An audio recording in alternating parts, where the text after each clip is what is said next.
Salam müəllimlər, hər vaxtınız xeyir olsun. Mən texnologiya təlimçisi Əmrə Aslanova Cəmalə. Bugün sizlə 7-ci sinifin 24-cü mövzusu olan süni sintetik liflərdən parçalar haqqında danışacağam. Bilirik ki, deməli bütün növ parça materialları əsasən iki böyük qrupa bölünürlər. Təbii və kimyəvi parçalar. Kimyəvi parçaların digər bir adı süni parçalardır. Təbii parçalar heyvan və bitki, eyni zamanda mineral mənşəli xam mallardan hazırlana bilir. Və bitki və heyvan mənşəli təbii parçalar adətən deməli müxtəlif bitkilər müxtəlif bitki mənşəli parçalar müxtəlif bitkilərdən, heyvan mənşəli deməli liflər isə adətən heyvanlardan əldə edilən liflər sırasına aiddir. Bitki mənşəli parçalar pambıq və kətandır, heyvan mənşəli isə ipək və yun daxildir. Təbii liflər iki qrupa bölünür. Bitki mənşəli liflər, heyvan mənşəli liflər. Bitki mənşəli liflər yüksək karbohidrogendən, sellulozdan ibarətdir. Eyni zamanda onlar özləri iki qrupa bölünürlər. Bitkinin toxumundan alınan pambıq, bitkinin gövdəsindən alınan kətan və çətana lifi. Və heyvan mənşəli liflər isə zülali maddələrdən ibarətdir. Deməli, təbii liflər iki qrupa bölünür. Bitki mənşəli, heyvan mənşəli. Bitki mənşəlilər karbohidrogendən və sellulozdan ibarətdir. Heyvan mənşəli isə zülali maddələrdən ibarətdir. Hansı ki, tərkibi keratindən ibarət olanlar qoyun, keçi, tərkibi fibroindən ibarət olanlar barama qurdundan alınan ipək. Və süni parça lifləri necə emal edilir? Süni parça lifləri üçün xam mal qismində küknar ağacı oduncağından və pambıq tullantılarından alınan sellulozdan istifadə edilir.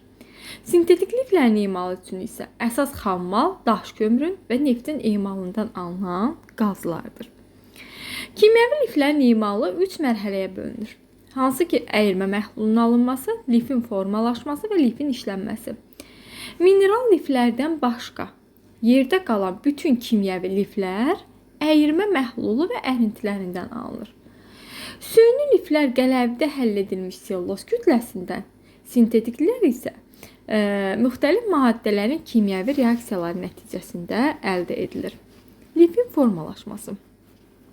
Belə ki, qatı əyirmə məhlulu çoxsaylı xırda deşikləri olan qapaqlardan, filyerlərdən keçirilir. Bir növ ət maşını xatırladır.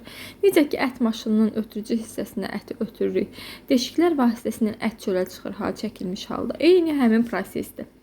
Filyerdəki deşiklərin sayı 24-35 min arasında dəyişir. Məhlul şırnağı filyerdən axıb çıxarkən bərkiyir. Nəticədə nazik saplar yaranır. Daha sonra filyerdən çıxan saplar ümumi saplara birləşir, dartılıb və bobinə dolanır. Bobindəki sapın o dolandığı deməli alətin adıdır. Liflərin işlənməsi nədir? Hansı ki, liflər alındıktan sonra yuyulma, qurudulma, burulma kimi termiki emaldan gedir. Hansı ki, bunun üçün bunlardan istifadə edərək burulmanı bərkidirlər. Bəzi liflər ağardılır, rənglənir, yumşaqlıq verilir və sabun məhlulunda emal edilir. Süni və sintetik liflərdən hansı parçalar alınır? Belə ki, süni parçalar viskoz liflərdən alınır.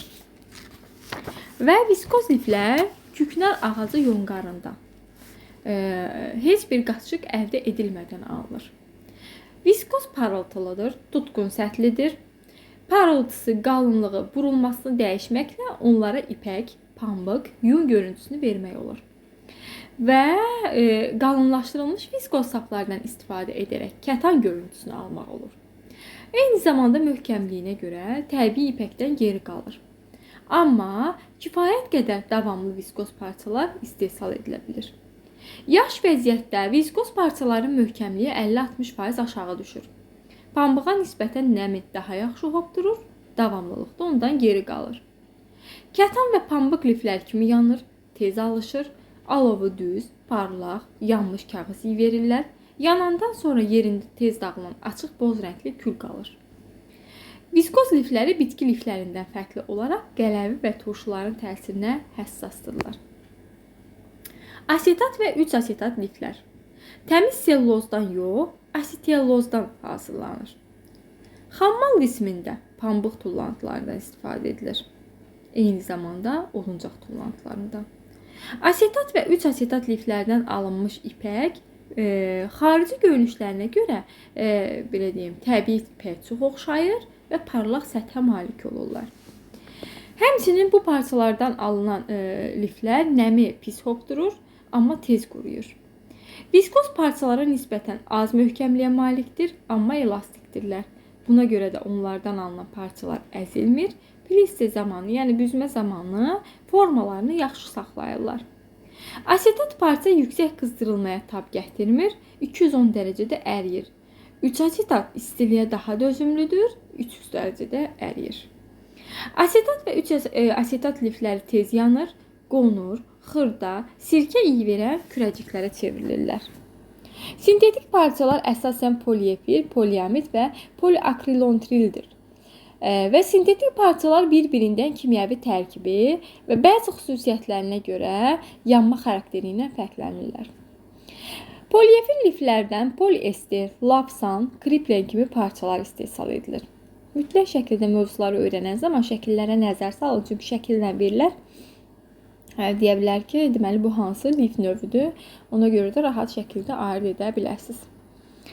Və poliefir liflərdən alınmış parçalar yumşaqdır, elastikdir, möhkəmdir, əzilmir, qızdırılma zamanı qat və plisterləri yaxşı saxlayır, gündə ağarmır, güvə və mikroorqanizmlərlə zədələnmirlər, iysiz əriyir, bərkürəcik əmələ gətirirlər. Poliamid liflər neylon, kapron və dederon parçalardır.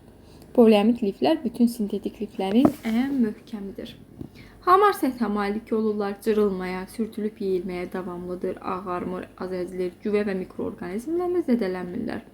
Pis hopdururlar, yüksək temperatura həssasdırlar.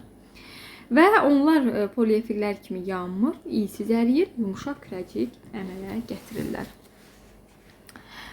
Poliefirlər də bərk kürəcik idi, amma poliamidlər yumşaq, belə deyim də, kürəciyə çevrilə bilirlər. Elastan liflər. Elastanın digər adı laykradır. Hansı ki, lif digər liflərlə qatışdırılır. Dartılma zamanı çox elastikdir. Öz uzunluğunu 7 dəfə böyüdüb 7 dəfə kiçilə bilirlər. Və bədənə kip otururlar. Hansı ki, şalvar, trikotaj, uzunboğaz və gödək corab məmulatlarının istehsalında istifadə edilir. Belə geyim bədənə yapışır, elastik olduğu üçün hərəkətə mane olmur. Elastandan olan məmulatlar yaxşı dartılır, az əzilir, möhkəmliyi ilə fərqlənirlər. Bu mövzumuz bu qədər. Biraz qısaldılmış halda danışdım sizlərə. Diqqətlə qulaq asın, uğurlar hər kəsə.